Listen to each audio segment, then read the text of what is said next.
This hour of the Costa Report is brought to you by Dole Food Company, the world's leading producer and distributor of fresh fruits and vegetables. Welcome to the Costa Report. I'm Rebecca Costa, and thank you for joining me for another 2 hours of Straight Talk Radio. I want to welcome members of our armed forces and foreign service who are joining us from remote outposts over the internet today. Thank you for making us part of your news week. Today we're going to break with our usual format because, according to the most recent polls, our guest today is leading the GOP candidacy in Iowa, and the only candidate which could beat Hillary Clinton in a national election should she win the Democratic nomination. Dr. Ben Carson is busy on the campaign trail, crisscrossing the country, and he'll be joining us in just a few minutes. So in addition to sharing a few facts that you might not know about candidate Ben Carson, I thought I'd also like to take a moment to summarize some of the latest polling information. Now, if you're a regular listener of the Costa Report, you know that I'm a scientist by training, and so I have a problem with many of the methodologies used and the biases reflected in most polls. As a result, I try to be careful in the sources that we use here and what we report. And one of our go-to websites is Real Clear Politics. Now, they don't always get it right, but what they do that I particularly like is that they take a number of polls that have some legitimacy in terms of sampling diversity and size and methods and so on, and they add them all up to get an average. And by doing it this way, they hope the biases to the left and right will neutralize each other, and the sampling size will be much bigger, and we'll get a more accurate picture of what this combined polling data says. Like I said, it's not exactly a perfect system, but at least they're trying to expunge the bias inherent in the lopsided reporting that we've gotten used to these days.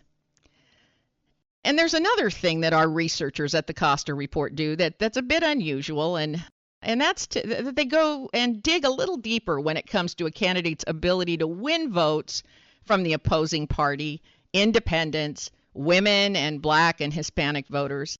Because there's no statistical possibility of winning a general election in the United States without getting a turnout from these particular demographics. So we look at right-leaning polls when it comes to the GOP candidates in order to see how they're doing among Democrats, and also vice versa, because this tells us a little about how members of these groups view candidates they might not normally vote for.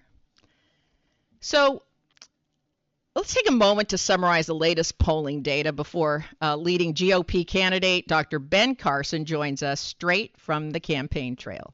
As of today, roughly 1 year out, Ben Carson and Donald Trump are fairly even, with Carson pulling out ahead 0.2% as of this morning, a difference which means very little given the margin of statistical error. So let's just call it an even race for now. The Real Clear Politics site shows a graph of how all the candidates are doing. So I recommend that those of you who'd like greater detail go there and look at the graph. It's very easy to follow. As far as how things have been trending specifically for Carson and Trump, it's clear that Carson is trending upward at a very slow but steady pace, and Trump's popularity seems to show slightly more upward and downward volatility these past few months. He's in a slight downward dip at the moment, but if his progression looks anything like the historical trends we see for Wall Street, then he'll be back up again in subsequent polls. We're going to see Trump's ratings go up and down, I think, more like a wave. But overall, the patterns of approval between Trump and Carson seem to be very similar when you look at the graph. So now let's talk about the rest of the GOP pack and how they're doing. Bush is slowly losing ground, and Rubio appears to be picking up that loss. And today, again, a year out from the general election, there does not appear to be anyone who has broken out of that pack except for Trump and Carson. Bush and Rubio are the next closest contenders to Carson and Trump, but not at the present time much of a threat. What will pose a threat to the two leaders is when candidates begin dropping out and endorsing one of the two front runners, because if an overwhelming number of them throw their support to one of the two, this will break the tie in a very dramatic way. So Now let's turn our attention to the national election for a moment. Because winning a party's nomination is one thing, and winning the right to lead the nation is another, as we know. And here's where the data gets really interesting. As it stands today, Carson wins against Hillary Clinton by anywhere from 4 to 11 points, with an average of a 5.2 lead in the general election. And Jeb Bush comes in second. That's interesting. He beats Hillary by 1 to 4 points. Donald Trump does not fare as well against the top Democratic contender. The majority of polls show Clinton winning against Trump on an average of anywhere from 2 to 11 points. And that's a wide spread. Now let's take a look at how the primaries are stacking up. We are about, let's say, 100 days out. And this is the time when the candidates have got to make their move. First up is Iowa. Carson is ahead of Trump by 3.5 points in Iowa as of today. But something his campaign has got to be concerned about is that he's also shown a very sharp drop just within the last couple of days. Something is going on in Iowa. Whereas Trump remained steady with a small uptick during the same period that Carson was going down. This may reflect people who were previously sitting on the fence and are finally beginning to make up their minds. We'll learn more about that from Ben Carson in today's program when he joins us in a few minutes. Now, New Hampshire does not look good for Carson at the moment. Trump is leading by 14 points, and that is a lot of ground for Carson to make up in a short period of time. The fact is, Ted Cruz was neck and neck with Carson until the end of last month, and now it looks like Carson's pulled away from Cruz. Similarly, in South Carolina, Trump is leading the charge with a 13-point lead over Carson. And Trump has kept a steady lead for 3 months through his campaign, though that seems to have leveled out. And Carson has been gaining ground in the last 60 days. So, some of that difference will be made up. And lastly, in the Florida primary, Trump leads Carson by 12 points. And in Florida, Carson is competing with Jeb Bush and Marco Rubio, though Bush appears to be trending downward at a fairly rapid clip here, and Rubio appears to be benefiting from that downward trend. Now, let's take a look at what I think is the most important poll that we ought to be paying attention to, particularly the GOP as they go into home stretch on who they're going to elect as their candidate. The latest Quinnipiac poll, a university poll, which many would have suspected would have a left-leaning bias. In this poll, Clinton's lead among women voters is greatly affected when she's matched against Ben Carson. Her lead amongst women voters, and that's her wheelhouse, evaporates when Carson is the alternative. And other polls show a similar shift amongst women voters.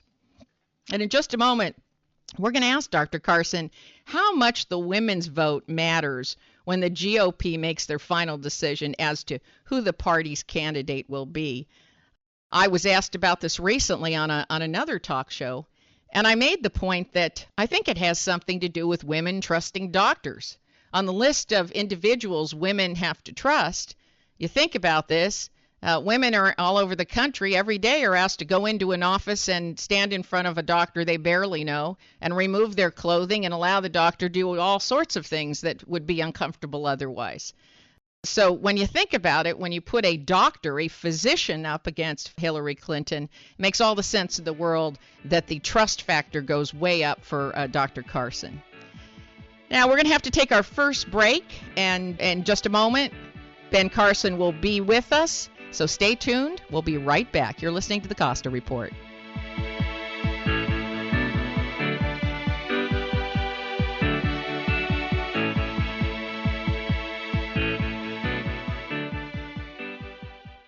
I'm here today with Scott Caraccioli of Caraccioli Cellars, recent winners of the best sparkling wine in the U.S. in the Champagne and Sparkling Wine World Championship. Congratulations, Scott. Thank you, Rebecca. Thanks for having me. So what is it about your Brut Cuvée that beat all the other competitors around the world? We really focus on creating an expression of the Santa Lucia Highlands and doing it the right way. And when you control the process from the beginning to the end and you have talent like Michelle and top-tier grapes, they really shine through. This was a worldwide competition. It was definitely a humbling experience. We were in a room with producers that have been making wine for over 100, 200 years, and was a huge honor to have Tom Stevenson give us the Best U.S. Sparkling Wine Award. We fared really well overall. We had 3 wines win Best of Class, which was great.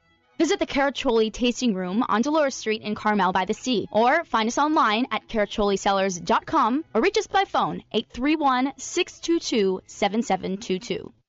If you're wondering what to do with all that data you're creating, do I have an offer for you? Tableau is drag-and-drop software that people of any skill level can use to analyze and turn data into something actionable. That's right, I said actionable. And isn't that what all that data is for? With Tableau, you can connect to any data in virtually any format and visualize it on the fly. Databases, spreadsheets, even big data sources are instantly combined into usable charts, graphs, reports, and dashboards. People can analyze data and drag and drop at 10 times the speed of a traditional business intelligence system. But the most impressive thing about Tableau is that anyone can use it. And just to prove the point, you can get a free 14-day trial from Tableau just by mentioning you heard this ad. But do it now, because this offer won't last. For your free 14-day trial, visit Tableau at tableau.com/Costa. That's tableau.com/Costa. Tableau software. What's your data trying to tell you?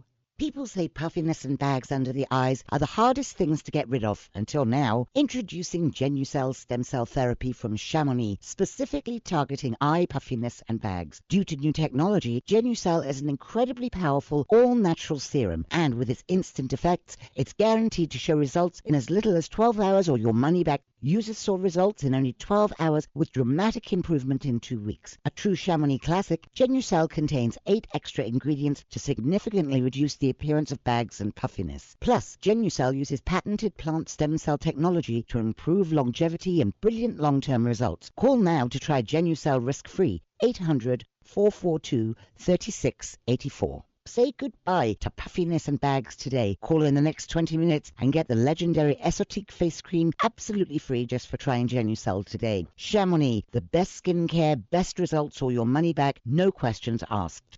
800-442-3684. When you absolutely, positively have to destroy California, call on Jerry Brown for all your socialist needs. A topic we all need to talk about. What we're going to do about this water shortage, this drought, that Mr. Moonbeam seems to find other things far more important, like making it easier to pass high school. He signed an emergency legislation to allow certain California high school seniors to graduate this year without passing their exam. This test is not in step with the new curriculum based on Common Core, so we're just going to let them go out there, ill-prepared.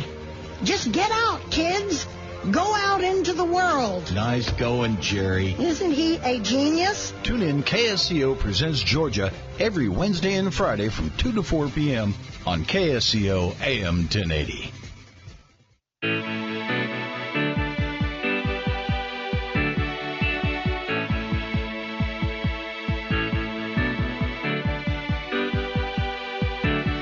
Welcome back to the Costa Report. I'm Rebecca Costa, and my guest today is one of the leading GOP presidential candidates, Dr. Ben Carson, who I understand is making his way to a quiet location and telephone to speak with us.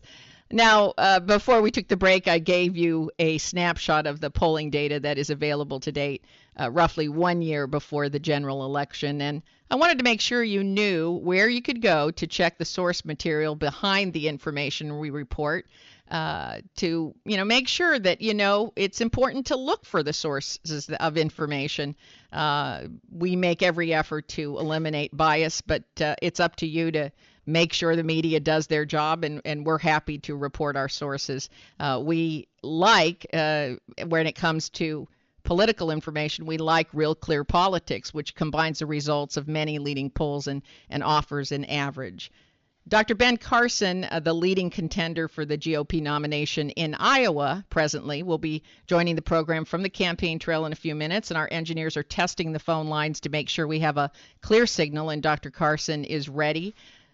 So stand by. We'll hear straight from the candidate himself in a moment. Before he joins us, if you're a regular listener of the program, you know that we are breaking with our normal format today. Normally at the beginning of each program, I like to give a little background on our special guest. So I'd like to take the opportunity to do that right now for those of you who might not have had time to check out Ben Carson's history. Benjamin Solomon Carson Sr. was born and grew up in Detroit, Michigan. His parents divorced at an early age, and the young Carson was raised by a single mother who often worked 2 and 3 jobs to keep the family going. You will be surprised to learn that Ben Carson struggled with reading, and his grades were poor. He was not a good student. He also had a very volatile and violent temper, something you would not suspect from his calm, cerebral demeanor today. Realizing that the future looked bleak for her children if they didn't get a good education, Ben's mother began her own personal reading campaign in the Carson household. And the rest is history. Carson graduated from Yale University. He worked as an X-ray technician, a bank teller, a school bus driver, a crane operator, and supervised highway cleanup crews before finally being admitted to and receiving his medical degree from the University of Michigan, and completing his residency at Johns Hopkins Hospital. At Johns Hopkins, he rose to become the director of the pediatric surgery unit, owing to the special gifts and daring he had as a surgeon. He was the first to separate Siamese twins who were conjoined at the head, and responsible for the first placement of an intrauterine shunt for hydrocephalic twins.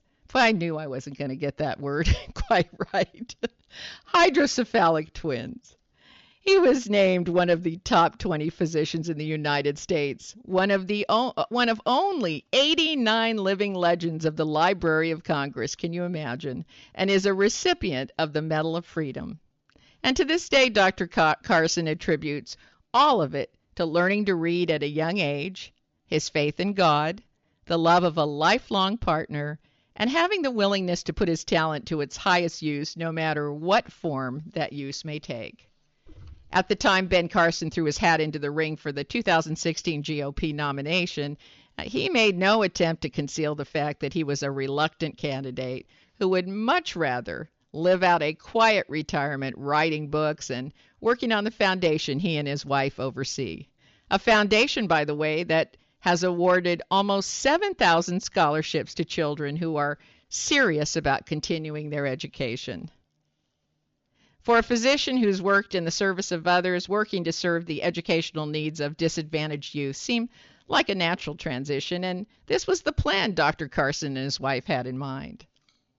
But according to Carson, when the knock comes at the door, you have a moral obligation to answer it, even if and when it's terribly inconvenient, which was certainly the case here. In terms of the issues, Dr. Carson is pro-life. He states that his position comes from his vast medical experience in the subject. Dr. Carson believes the evidence is mixed regarding climate change, and that the debate over whether humans caused or are contributing to it is distracting humankind from acting aggressively to protect the environment. He is pro-Second Amendment. He is also in favor of a flat tax. He is in favor of eliminating all deductions and loopholes. He favors a higher 2-tiered minimum wage system for younger and older workers. He has expressed serious reservations about the Trans-Pacific Partnership. He is in favor of abolishing the Affordable Care Act and either overhauling or completely abolishing Medicare and Medicaid. And he would like to eliminate for-profit insurance carriers and replace this with health savings accounts. He is in favor of a guest worker program for illegal immigrants, and he opposes the legalization of marijuana. And that's a short rundown of what Dr. Carson stands for. He also opposes, by the way, Common Core programs in education and believes Gitmo must remain open, Russia and Putin must be dealt with much more firmly, and he is pro-Israel. And while in no way this summarizes or does justice to his positions, in the short time that we have on the program today, this gives you some idea of where Carson comes down on the main issues voters from both sides of the aisle are concerned about in 2016. I understand Dr. Carson is standing by to join us shortly, so we're going to take a short unscheduled break, and when we return, we'll hear straight from Dr. Carson himself. One of the things I do want to point out before Dr. Carson joins us is that an awful lot has been made about his position on the Second Amendment. And I would urge all listeners today to go to Ben Carson's website and take a look at his description of his position. He's made it very easy. Actually, he takes any number of positions and he devotes probably, I'd say, 3 or 4 paragraphs. Very simple, in plain English, you can understand his position. And having worked with physicians and scientists before in the past and currently now, I will tell you that that's not such an easy feat for someone with a mind like Ben Carson, who is very thoughtful, very cerebral, very learned, to be able to distill his position down into a few short paragraphs for the rest of us. If he's listening right now, I want to thank him for doing that and making it easy for the voters on both sides of the aisle to know exactly where he stands, particularly on the Second Amendment issue, where an awful lot's been made about his position, also in his desire to overhaul the Obamacare program. I think a lot has been made in the press about his positions on these issues that are just flat out incorrect. And I am astounded by the improper reporting which has been going on. So I urge our listeners to go straight to Ben Carson's website and read for yourself. It won't take long. You can get through pretty much most of the issues in maybe 10 or 15 minutes. So do that for yourself. Stay right where you are. We'll return after these brief messages with Dr. Ben Carson. You're listening to the Costa Report.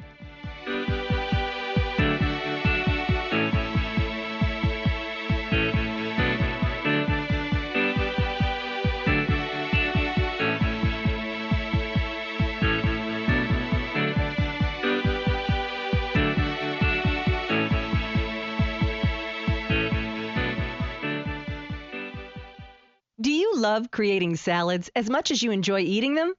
Hi, I'm Amy Tobin, cookbook author and culinary expert. Dole inspires fresh and wholesome dishes for any meal with their wide selection of salad blends and all-natural salad kits. From the mild and tender texture of sweet butter lettuce to the crunch of classic romaine sprinkled with colorful shredded carrots and red cabbage, Dole has over 30 salad blends to satisfy every palate. If you're looking for the ultimate in convenience, try Dole's unique salad kit combinations that include farm-fresh lettuces and vegetables, mouth-watering all-natural toppings, and specially made dressings. It's all you need to make a distinctively delicious salad. The possibilities are endless. Visit www.dolesalads.com for recipes and other ideas to feed your culinary imagination.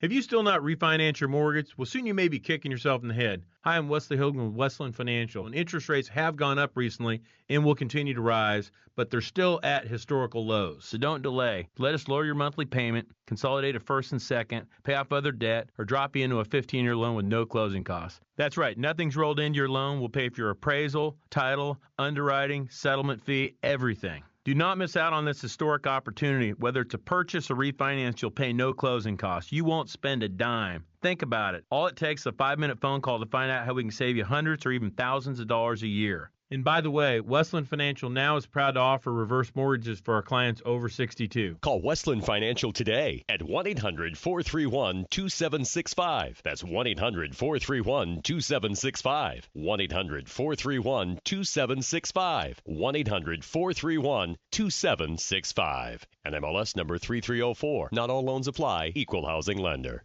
Hi, registered pharmacist Ben Fuchs here. I've been studying healthy bodies for 35 years, and what I've got to tell you may shock and surprise you, but if you listen up, it may change your life. I've been seeing a lot of commercials for Cleanser Toner Treatment Triad, the brainchild of two Stanford-trained dermatologists. They came up with the idea in the early 90s, and the rest made acne medication history. And if you've seen the commercials, you know why. They're very compelling. From movie star endorsements to regular teen testimonials, make a convincing appeal that all you have to do is use their products and your blemishes will be banished for good. The active ingredient is called benzoyl peroxide. It kills acne bacteria, and it also helps remove excess and accumulated pore-clogging skin cells and their debris, as well as skin oils. This creates a smoother look to the skin and improves its appearance. Its anti-inflammatory effects may also support skin healing. Benzoyl peroxide is also a poison to cells, and it can ultimately kill them. Given its well-known toxicity, the FDA limits the use of benzoyl peroxide to 5 and 10%, and acne blemishes, which are really nothing more than the end result of cell chemistry gone nuts, is not really a drug or medication issue anyway. The typical acne blemish is caused by the acne blemish's messed up biochemistry.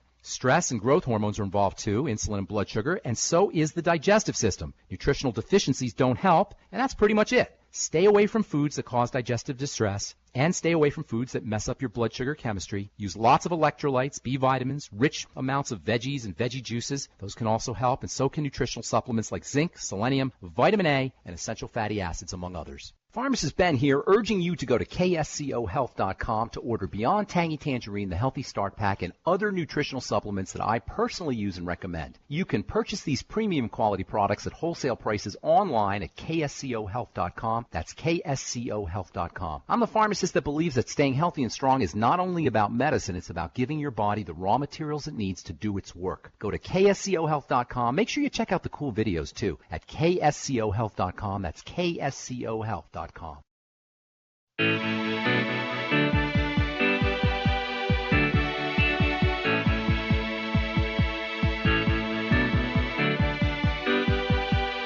Welcome back to the Costa Report. I'm Rebecca Costa, and if you're just joining us, I have the privilege of having one of the leading candidates in the race for the GOP nomination, Dr. Ben Carson, joining us on the program today.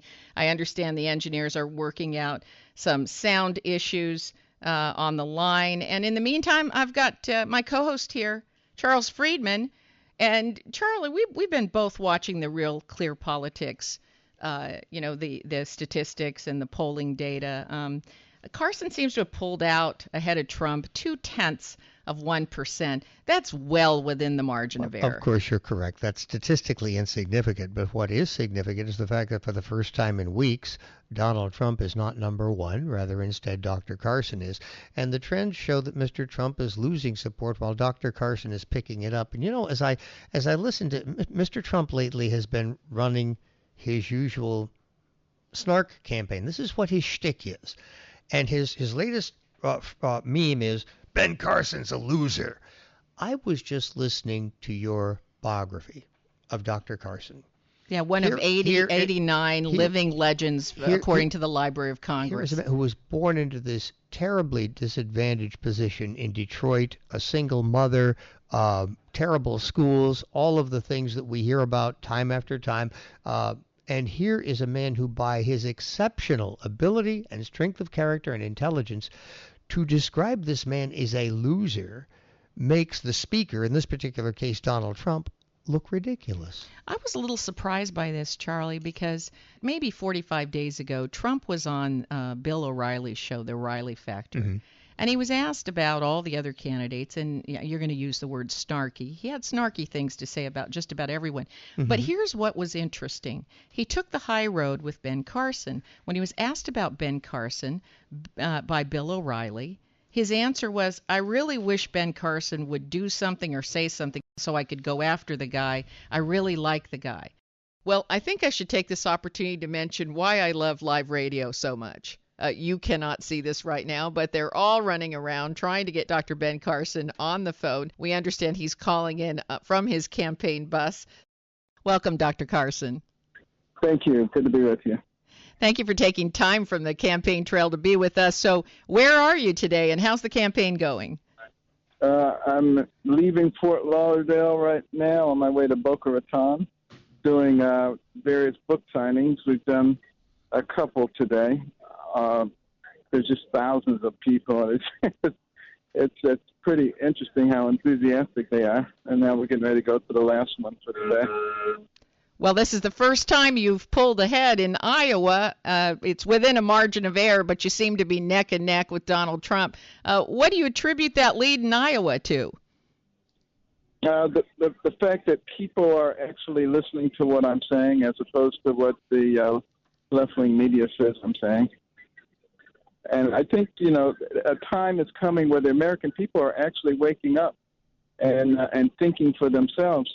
And it's exactly what Jefferson said would happen. He said that, we would become lackadaisical, go to sleep, the government would grow, infiltrate, and dominate. But before we turned into something else, the people would awaken, recognize what was going on, rise up, and once again take control. And that's what we need to do. We need to put the people once again at the pinnacle with the government there to facilitate life, liberty, and the pursuit of happiness, not to dictate. Now, there is a recent poll that says that you are doing extremely well with women voters. In fact, it shows that in a Clinton-Carson race, more women would vote for Carson than Clinton. What do you think of that? Well, it just verifies what I've always known. Women are very smart.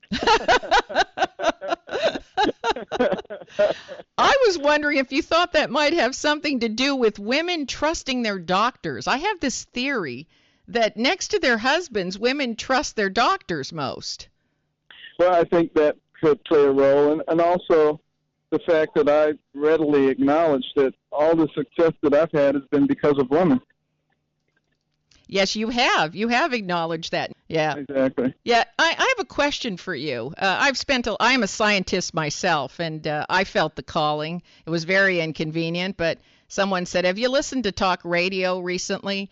People can't seem to tell a fact from an opinion. You should get on talk radio and straighten it out. I had hoped to retire a quiet life. It didn't go that way for me, so I certainly understand being an unwilling volunteer. But feeling that you have to put your talents to the greatest use. I wonder if the government would do better if there were fewer lawyers and maybe a few scientists, mathematicians, and other data-driven folks in our capital. I mean, when you strip everything else away, don't we need more people that will make decisions based on empirical data? Yes. Well, absolutely, and that was the intention. When our system was designed, it was designed for the citizen statesman, not for the career politician. But, things have morphed, and now the career politicians want you to believe that they're the only ones capable of solving problems. And yet I know that there's some amazingly talented people in our country outside of politics. And I'm hoping that if my campaign is successful, that many of them will begin to start thinking about getting into the leadership positions in our country and utilizing those extreme talents and not being fooled into thinking that only the political class can do this. Well, I'm glad you said that, because I think that part of any president's job is to be able to lead his cabinet and also select his cabinet. And you have in your books talked about leading very large medical teams. For example, when you separated the conjoined Siamese twins, you had a very large medical staff. Is that right? Yes, with people with extreme talent in lots of different areas. And being able to coordinate that talent is a very important factor, because there's no one person who knows everything, believe me. And, I could study, for instance, Russian history for the rest of my life, and I still probably wouldn't catch up to some of the people that we have available to us who know all about it. I've always been curious about why we don't bring those people in cabinet positions. You must be in the process of putting a short list of folks that you'd like to tap their knowledge and their expertise. Yeah, well, not only that, but also looking at ways that we can transform our government into something efficient, more of a business model, because the waste is unbelievable. And, I've become very sensitive to that, having spent decades in corporate America on corporate boards. Yes. I understand that. Now, speaking of putting your short list together, have you put a short list of people that you might consider for a vice presidential running mate? Because just like selecting a cabinet gives us a lot of insight into what your thinking is, your short list for a vice presidential candidate might give us some insight into how you think. Well, I would select somebody who is on the same wavelength as I am. You know, the way most politicians do it is they pick somebody who they think complements them or might bring them a certain swing state. That's the way politicians think. That's not the way that I think. I think you need somebody who's on the same wavelength and somebody who really can help share the load. You don't want somebody who just goes to funerals and goes to places where you can't get to. You want somebody who can actually make a major contribution to help running the country. Now, one of the few areas that some of the other folks that are running against you have brought up is your lack of government experience. What do you say to folks who compare a president with no experience in Congress or state government to trying to become a doctor without doing a residency? I would say that those people obviously have no idea what they're talking about. They've never become doctors, is that? If they think the amount of knowledge that you must have is comparable, they're crazy.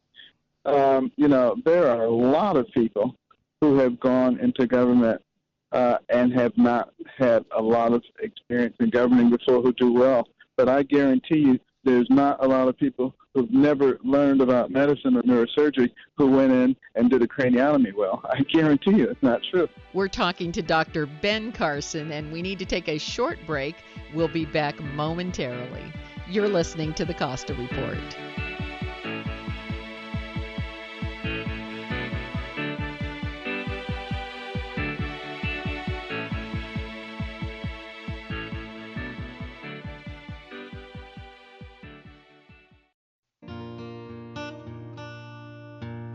Biodiversity is the very fabric of our lives. It is everything around us, all of nature, but human impact is diminishing biodiversity at an alarming rate. And because of that, the intricate web of biodiversity is unraveling in ways we don't fully understand, and our world is becoming less resilient. That's why we are biodiversity advocates. We're the E.O. Wilson Biodiversity Foundation. Guided by the greatest living naturalist, E.O. Wilson, we champion research and education that expands our understanding of biodiversity and informs worldwide conservation efforts. The E.O. Wilson Biodiversity Foundation is building a movement of environmental stewards like you who share our sense of responsibility for the living world that is our home. Join us in our quest to protect biodiversity, the fabric of our lives. Visit eowilsonfoundation.org. Big data is being generated by everything around us all the time. Every digital process and social media exchange produce it. Systems, sensors, and mobile devices transmit it. Big data is arriving from multiple sources with ever-increasing velocity, volume, and variety.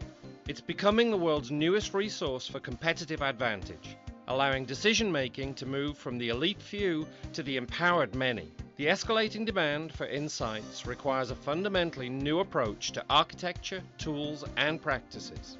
To extract meaningful value from big data, you need optimal processing power, analytics capabilities, and skills. Find out how IBM Big Data and Analytics can transform your business. Visit www.ibm.com/bigdata today. That's www.ibm.com/bigdata.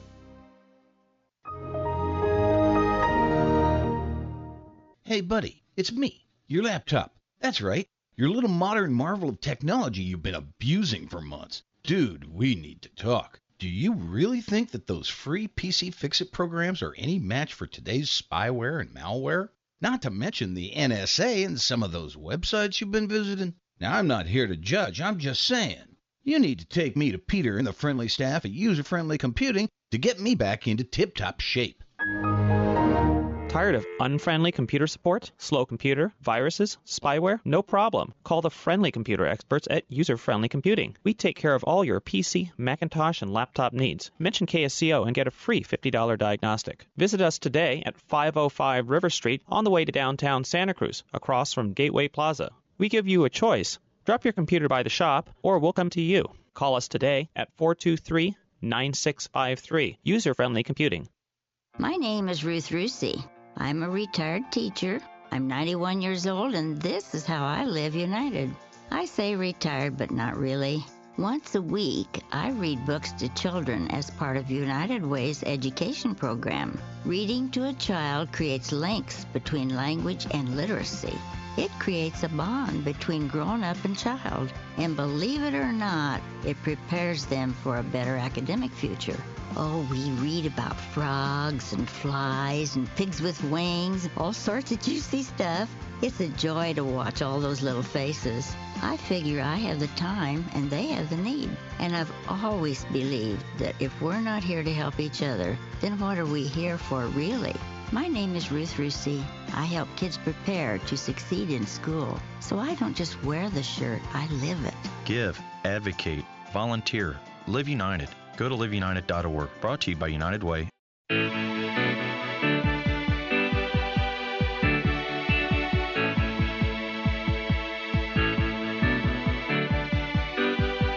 Welcome back to the Costa Report. I'm Rebecca Costa, and if you're just joining us, I have the privilege of having Dr. Ben Carson on the line with us. Now, a lot of people are very surprised to hear that you did not start life as a good student. You had trouble reading, and I will tell you, I need you to verify this because no one I have mentioned this to believes me. You had a very violent temper at one time. I did. I had an extremely, but it was like a cloudburst. I would be okay, and then something would happen, and I would just like fly off the handle and do irrational things. That sounds like a number of our leaders. For the most part, I was calm and reasonable. It was only when I had these irrational attacks of anger that were usually triggered by something. I came to realize later on that it was because I was selfish. It was about me, my, and I. And also I came to realize that when you allow external factors to create that kind of anger in you, then you basically were relinquishing control. Yes, that's correct. You're allowing those external factors to dictate how you will behave. Exactly. Which really means you haven't acknowledged your own empowerment. You can behave however you wish to external factors. That's exactly right. Such as people attacking you now on the campaign trail. I see that people are trying to wrap you into some kind of mudslinging, but you seem to have an ability to stay above that. How do you do that? Well, I first of all, I recognize what their problem is. They said he's got to have some kind of scandal, and they're getting so frustrated because they can't find anything. So, they're just like scratching under any possibility. There must be something. In a way, I feel sorry for them. They're so desperate. But, there's so many more important things to deal with. That's right. And you don't want to get caught up in that. It's kind of a waste of calories, I tell people. Yeah. Now, in the time that we've got left, we've got so many issues, from an unprecedented deficit to dangerous instability in the Middle East to chaos in the healthcare industry. What, in your opinion, is job number one for the next president? Well, first of all, we need to make it very clear to the members of government that they work for the people don't work for them. And that's an overall governing philosophy. But I think the thing that threatens us, other than the global jihadists, is our fiscal irresponsibility. And it's not just the $18.5 trillion national debt. It's the over $200 trillion fiscal gap. And, of course, the only reason we can sustain these kinds of problems is because we can print money. What if we couldn't print money? We would have an enormous collapse right off the bat. I don't hear any of the traditional politicians talking about this. They know about it, but they don't talk about it because they want to get reelected. And of course, the more money we put into the economy, the more we set ourselves up for sudden runaway inflation. There's just no other way to look at it. Well, it's going to come at the rate we're going. We have to do things in a measured way. I think we have to really concentrate on driving down the debt. I think that's essential because that has a very, very deleterious effect on our monetary policy. But we're forced to do certain things because of that level of debt and the debt service associated therewith. And, you know, I think we need to find ways to loosen the tremendous economic engine that we have. It's more powerful than any engine anybody's ever had, but it cannot function with the government in every aspect of it with all these multiple regulations.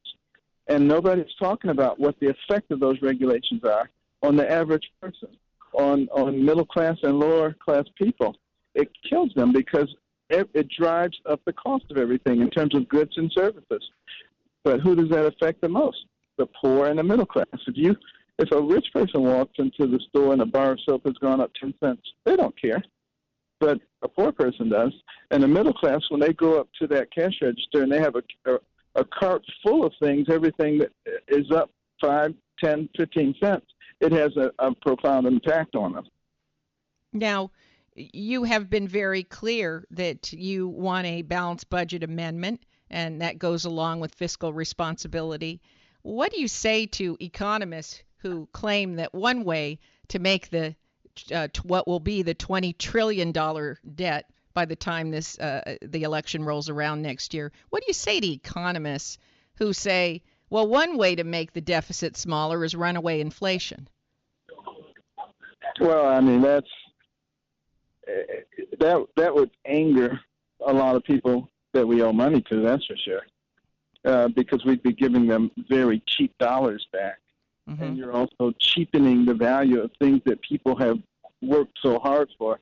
I just think being responsible makes a whole lot more sense than continuing to try to manipulate our monetary policy to our advantage and to the great disadvantage of the people and to our creditors around the world. Being honest and decent always works better in the long run. Now, I have one more question for you. And that is, in many ways, I admire your campaign because it has been a campaign of education. You've been devoting your life to educating other doctors. Your wife and yourself oversee a phenomenal foundation that's close to giving away 7,000 scholarships. And this continuation into politics it makes perfect sense with your life that's been devoted to public service. I'm kind of curious about what happens if you don't win this election. Will you look for another office in politics? Will you stay in the game? I guess I'm hoping you'll stay in the game. I would probably go back to my original intent, which was to retire. But remember, as a person who would do that, I'm still doing a lot of public speaking. I'm still writing books. I'm still, making television appearances. So I will still be in the game without question. But I'm not sure that I would be all that anxious to just have a job. That's not why I'm doing this. Well, it's very clear that this calling was something that you were meant to do. You're rising in the polls. People are listening. I think that they were surprised that you're making them think about many assumptions that they had previously. Do you run across any major misconception that the public has that you are correcting over and over again? Well, yeah, one of them is that I want to get rid of all, government support programs and safety nets for people, even though I may have benefited from them as I was growing up. That is just a total and complete falsehood that's perpetrated by, secular progressives who, are trying to damage my brand and make sure that the people who would really benefit from my programs won't even listen to them. So I know that one of the programs that you would want to appeal is the Affordable Care Act. Is that right? Yes, but I want it replaced first. I want to have an alternative that is so attractive that nobody in their right mind would want what was left over, and then you get rid of it. Yes. Yes, and most of this information, I was saying while we were waiting for this call, I was saying that you have done a remarkable job of posting your views on your website in a way that anyone can understand it. I appreciate so much that you've narrowed down your views into 4 or 5 paragraphs per issue that anyone who can read can really grasp what your position is. And I appreciate that very much. Appreciate the transparency. And then shortly, we're going to be putting up a different version that is very detailed for those who want, very specific details.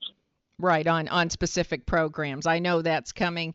Dr. Carson, I appreciate the time that you gave us today, and I wish you continued success on the campaign trail. I also want to take this opportunity to thank you and your wife for your service to the public all these years. Thank you, Dr. Carson. Thank you so much. Bye-bye. If you have a question or a comment to make about our interview with presidential candidate Ben Carson today, you can reach me on Facebook, Twitter, LinkedIn, and also by using the contact page on our website at RebeccaCosta.com. My guest next week has been dispensing practical financial advice for over 2 decades. Financial whiz Suze Orman will be here to explain why so many Americans are living paycheck to paycheck and what we can do about growing personal debt. Don't miss Suze Orman next week on the only program that puts policy ahead of politics. Now stay tuned for a second hour of Straight Talk Radio. You're listening to the Costa Report.